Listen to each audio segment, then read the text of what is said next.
Futsalový klub Mimel Lučenec vstúpil 19. apríla do série zápasov play-off. V prvom zápase semifinále privítali na domácej palubovke súpera Pinerola Bratislava.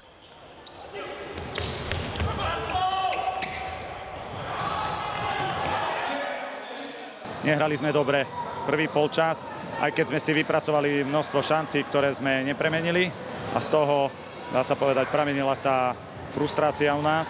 Ale druhý polčas sme dali góly a už sme si ten zápas vlastne ustrážili. Prvý gól v zápase strelil v 5. minúte Juan Romero.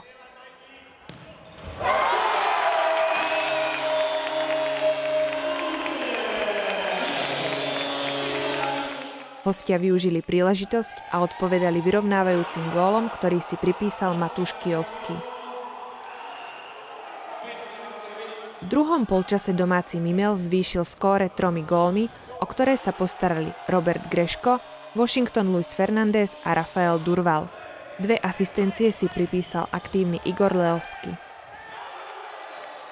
Tak môžem byť spokojný, ale vždy sa dá pracovať na to, aby sme boli lepší. Musíme sa zlepšiť od zápas do zápas, ísť naplno a musíme to do finále dať, ako má byť.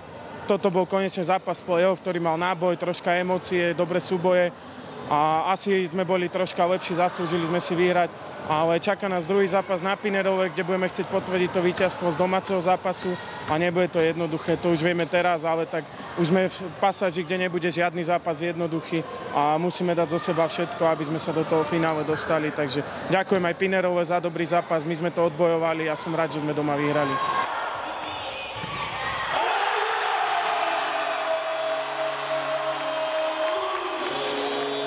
Ja by som chcel poďakovať tým našim fanúšikom, aby nás pozbudzovali, lebo boli úžasní a to nám pomohlo aj v tom druhom polčase.